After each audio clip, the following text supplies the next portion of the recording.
In Waterloo Region, here in the province of Ontario, where I live and work as a university chaplain, the city recently launched a light rapid transit system.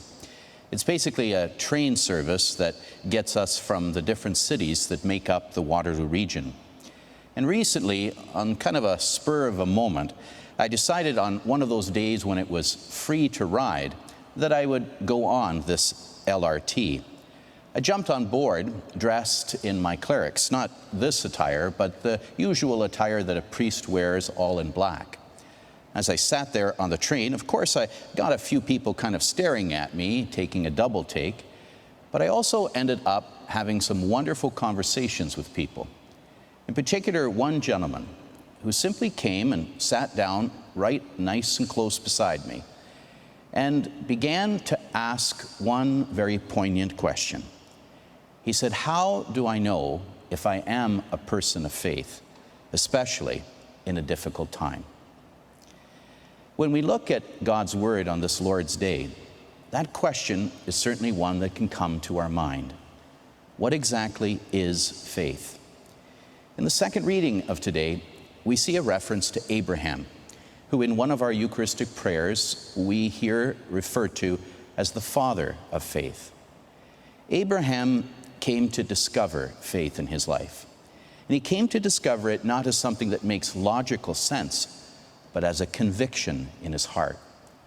Abraham was told that his wife Sarah would have children, even though she was way beyond the years of being able to do so. Abraham was asked to give up his son Isaac, even though it didn't make logical sense. And Abraham was asked to leave that which he knew, his home, and go to a land he had never seen, a promised land. And he did all of these things not because they made logical sense, but because he had a conviction within his own heart that it was the voice of God speaking to him.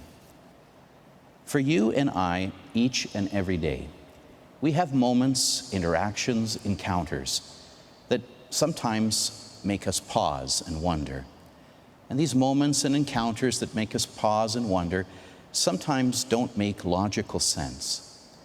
And yet we're called in the midst of these moments to believe that it is the voice of God. This is faith. And this is why in the gospel of today, Jesus tells the story that he does to his disciples, because he invites them to be a people who are willing, like you and I are called to be, to hear his voice, to listen for it, and to walk in faith.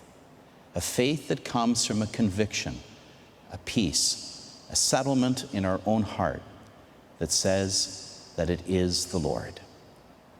May the grace of this Eucharist, the grace of our time together, the grace of our common prayer on this Lord's Day, lead us as a people of faith to be attentive to that still, small voice of God, so that we can walk in faith as a people, convicted by that voice and desiring above all to do his will and walk in his way. May God bless you.